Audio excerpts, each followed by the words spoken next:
Assalamualaikum warahmatullahi wabarakatuh. Bapak, Ibu, saudara-saudara sebangsa setanah air, pagi tadi saya telah memimpin rapat terbatas secara virtual tentang Undang-Undang Cipta Kerja bersama jajaran pemerintah dan para gubernur. Dalam undang-undang tersebut terdapat 11 klaster yang secara umum bertujuan untuk melakukan reformasi struktural dan mempercepat transformasi ekonomi. Adapun klaster tersebut adalah urusan penyederhanaan perizinan, urusan persyaratan investasi, urusan ketenagakerjaan, urusan pengadaan lahan, urusan kemudahan berusaha, urusan dukungan riset dan inovasi, urusan administrasi pemerintahan, urusan pengenaan sanksi, urusan kemudahan pemberdayaan dan perlindungan UMKM, urusan investasi dan proyek pemerintah, serta urusan kawasan ekonomi. Dalam rapat terbatas tersebut, saya tegaskan mengapa kita membutuhkan Undang-Undang Cipta Kerja. Pertama, setiap tahun ada sekitar 2,9 juta penduduk usia kerja baru, anak muda yang masuk ke pasar kerja, sehingga kebutuhan atas lapangan kerja baru sangat-sangat mendesak. Apalagi di tengah pandemi, terdapat kurang lebih 6,9 juta pengangguran dan 3,5 juta pekerja terdampak pandemi COVID-19. Dan sebanyak 87% dari total penduduk bekerja memiliki tingkat pendidikan setingkat SMA ke bawah, di mana 39% berpendidikan sekolah dasar. Sehingga perlu mendorong penciptaan lapangan kerja baru, khususnya di sektor padat karya. Jadi, Undang-Undang Cipta Kerja bertujuan untuk menyediakan lapangan kerja sebanyak-banyaknya bagi para pencari kerja serta para pengangguran. Kedua, dengan Undang-Undang Cipta Kerja akan memudahkan masyarakat, khususnya usaha mikro kecil, untuk membuka usaha baru.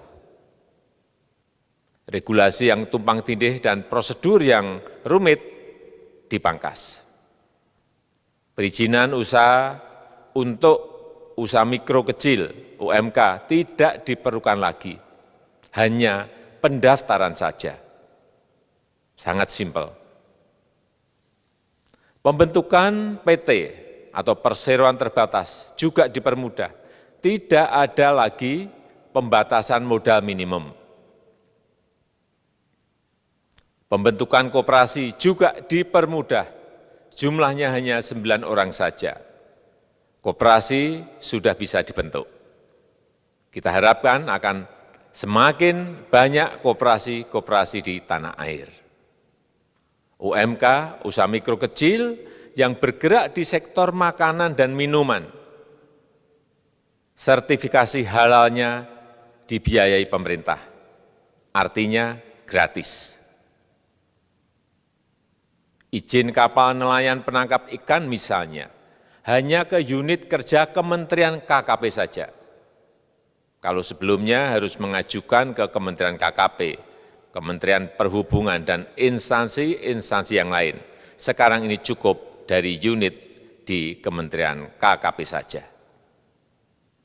Ketiga, Undang-Undang Cipta Kerja ini akan mendukung upaya pencegahan dan pemberantasan korupsi. Ini jelas karena dengan menyederhanakan, dengan memotong, dengan mengintegrasikan ke dalam sistem perizinan secara elektronik, maka pungutan liar, pungli dapat dihilangkan. Namun, saya melihat adanya unjuk rasa penolakan Undang-Undang Cipta Kerja yang pada dasarnya dilatar belakangi oleh disinformasi mengenai substansi dari undang-undang ini dan hoax di media sosial.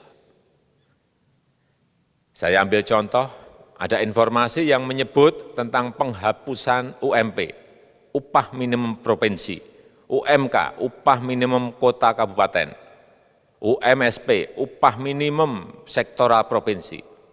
Hal ini tidak benar, karena faktanya upah minimum regional, UMR, tetap ada. Ada juga yang menyebutkan bahwa upah minimum dihitung per jam. Ini juga tidak benar. Tidak ada perubahan dengan sistem yang sekarang. Upah bisa dihitung berdasarkan waktu dan berdasarkan hasil. Kemudian adanya kabar yang menyebutkan bahwa semua cuti sakit, cuti kawinan, cuti khitanan, cuti baptis, cuti kematian, cuti melahirkan, dihapuskan. Dan tidak ada kompensasinya. Saya tegaskan juga ini tidak benar. Hak cuti tetap ada dan dijamin.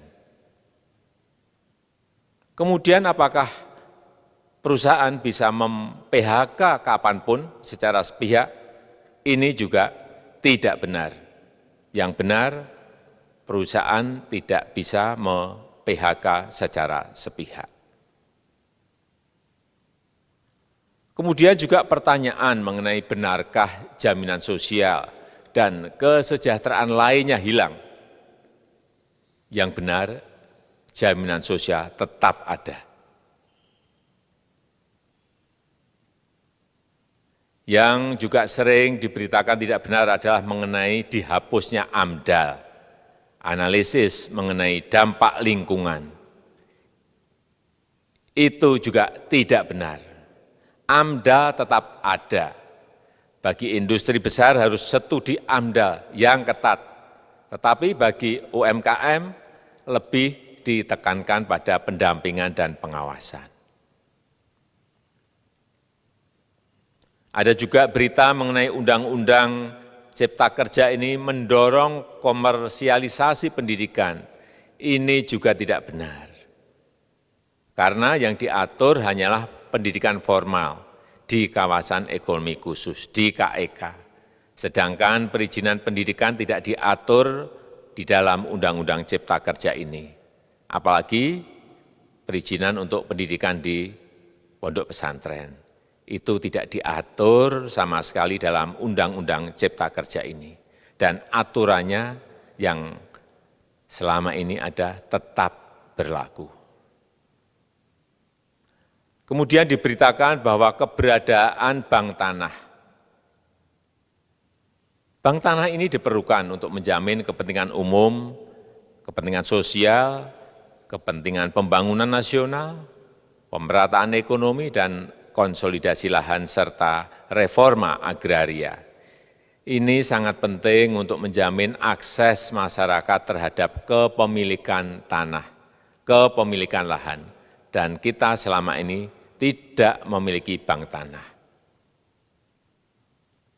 Saya tegaskan juga bahwa Undang-Undang Cipta Kerja ini tidak melakukan resentralisasi kewenangan dari pemerintah daerah ke pemerintah pusat. Tidak ada. Perizinan berusaha dan pengawasannya tetap dilakukan oleh pemerintah daerah sesuai dengan NSPK, norma, standar, prosedur, dan kriteria yang ditetapkan pemerintah pusat. Ini agar dapat tercipta standar pelayanan yang baik di seluruh daerah, dan penetapan NSPK ini dapat nanti akan diatur di dalam PP atau peraturan pemerintah. Selain itu, kewenangan perizinan untuk non-perizinan berusaha tetap ada di Pemda, sehingga tidak ada perubahan. Bahkan kita melakukan penyederhanaan, melakukan standarisasi jenis dan prosedur berusaha di daerah. Dan perizinan berusaha di daerah diberikan batas waktu. Ini yang penting di sini.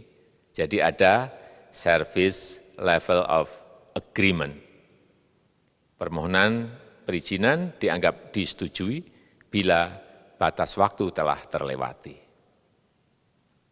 Saya perlu tegaskan pula bahwa Undang-Undang Cipta Kerja ini memerlukan banyak sekali peraturan pemerintah atau PP dan peraturan presiden atau Perpres. Jadi setelah ini akan muncul PP dan Perpres yang akan kita selesaikan paling lambat 3 bulan setelah diundangkan. Kita pemerintah membuka dan mengundang masukan-masukan dari masyarakat dan masih terbuka usulan-usulan dan masukan dari daerah-daerah. Pemerintah berkeyakinan melalui Undang-Undang Cipta Kerja ini jutaan pekerja dapat memperbaiki kehidupannya dan juga penghidupan bagi keluarga mereka. Dan kalau masih ada, jika masih ada ketidakpuasan terhadap Undang-Undang Cipta Kerja ini, silahkan mengajukan uji materi atau judicial review melalui MK, Mahkamah Konstitusi. Sistem ketatanegaraan kita memang mengatakan seperti itu. Jadi, kalau masih ada yang tidak puas dan menolak, silahkan diajukan uji materi ke MK. Saya rasa itu yang bisa saya sampaikan pada kesempatan yang baik ini. Terima kasih. Wassalamualaikum warahmatullahi wabarakatuh.